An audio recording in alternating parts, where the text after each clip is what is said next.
Good evening and salutations, my B&B fans. So, okay, Hollis. Let's start off with this one. Hollis finds Tom's backpack, and when he's about to go sit there and look through it, Deacon calls. Deacon's like, "Yo, what's going on? What's up? What's the holdup or whatever?" So he comes to get him, and for some odd reason, when they're talking and everything, and he's barely paying attention because he's very preoccupied by what's in that backpack. He doesn't tell Deacon. He doesn't tell Deacon when Deacon walks into the room, like, "Hey, by the way, I found Tom's backpack." And it's just kind of sus. I mean, let's be honest, somebody unalive Tom. The question is pretty much who. And at this point, I don't think that Hollis did it, but the fact that he didn't sit there and tell Deacon about a simple backpack, because it's like, it's a backpack. Why wouldn't you sit there and say anything? He does actually go back and he's looking through his stuff and he finds these letters and he just has this shocked look on his face. So while that's going on, you got Bill that is just really getting invested into who he thinks is his daughter, treating them out to like caviar and everything like that, which is, you know, I never had caviar, but Poppy is enjoying this. She's enjoying the finer things in life. While Luna's not there talking about how she went to quote unquote daddy's job. Now, Bill is already sitting there ready to hand her the keys to the king. I mean, the key to the kingdom, pretty much. I want to give you everything. I'm going to give you this. I want to give you that. And here's the thing. I feel like he's going overboard, right? Not just because that's not really his daughter, but let's just sit there and say in an alternate universe or whatever, that was his daughter. Bro, I get it. You got a lot of time to make up for it, but you don't have a DeLorean, okay? And I feel like you're trying to cram so much in so fast. And all reality, I'm kind of surprised that Luna isn't sitting there telling him to slow down a little bit. Like, hey, listen, I don't want just to be your daughter because of all the riches and everything like that you can give me. I'd rather just sit there and spend some time with you. But she doesn't even sit there and say that. He's already ready to just shower her with money and everything like that. And it's just like, we get it. The reason why he's being so invested in doing all this lovey-dovey and, oh, you're my daughter and I'm a super detective, is because when the truth comes out, he's going to fall hard, right? And I'm gonna feel bad for him. I'm gonna feel bad for him. And I know people have sat there and said, well, you know what, Katie's right, and Katie has been snipped there saying that there's something off by Poppy, whatever, and Poppy didn't listen, so why should we sit there and feel bad for him? And I get that part too, but in all reality, Katie, no, she don't have a right to be jealous. You had your chance, you missed your chance, you didn't want it, so you don't have a right to sit there and say anything at that point. So, while that's going on, we got the three generations of Forresters, Eric, Ridge, and Thomas talking about the wedding and preparing for for it or whatever, just planning it out a little bit. And Thomas brings up Hope, hey, listen, I know everyone's on board stuff. Hope, she's having a hard time going through this. And Ridge is being nice. Okay, Ridge is practically saying everything except for the fact, you know what, listen, Hope had her chance, F her. Let her sit in her feelings. You want to sit there and be Mrs. Negative Nancy, whatever, let her ass stay over there. That's what I feel like he wants to say.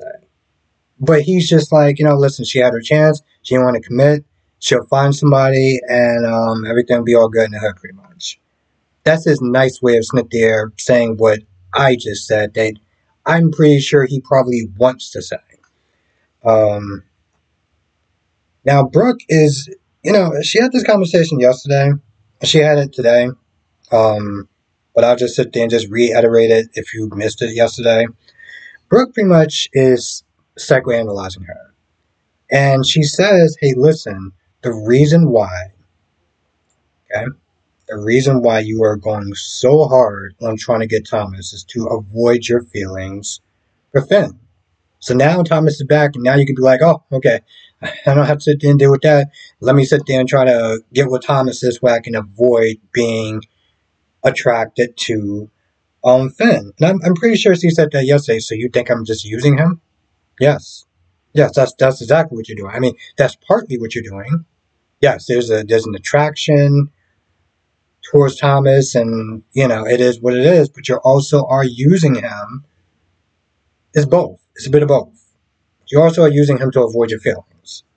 Now, what she also says is that you don't want to be like me.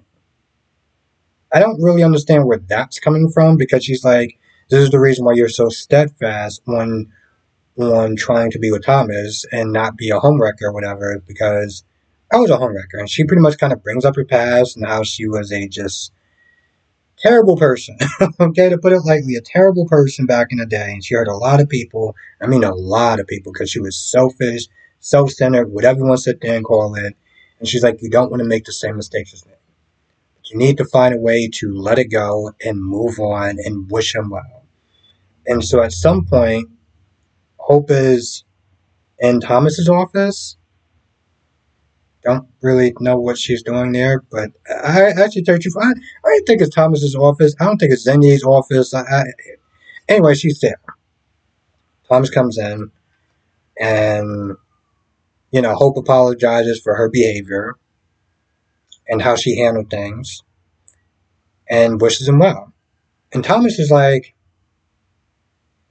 "I'm going to be going back to France. I'm going to be taking Douglas with me." And she doesn't have the same reaction that she first had, and I don't understand why. I don't understand why. And she was super bummed and she was super sad and everything like that. And the fact that he's going damn near to the other side of the world,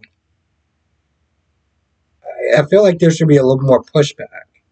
But she's like, okay, no, it's fine. I understand that and whatever. And, they hug and everything like that. And, Hope still feels all sad. Like, I don't understand how anyone's actually supposed to care. But, here we are. So, that's also so awesome. Um, I just, I don't care. I don't care because she couldn't commit. And I don't care if she was super loyal to him and this, that, and the third. What he wanted wasn't something that she wanted.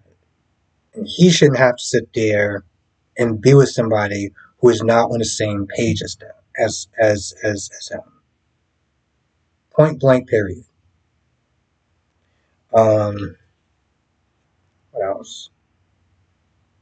Now, Brooke and Bridge said that they had a good talk with their kids and stuff, and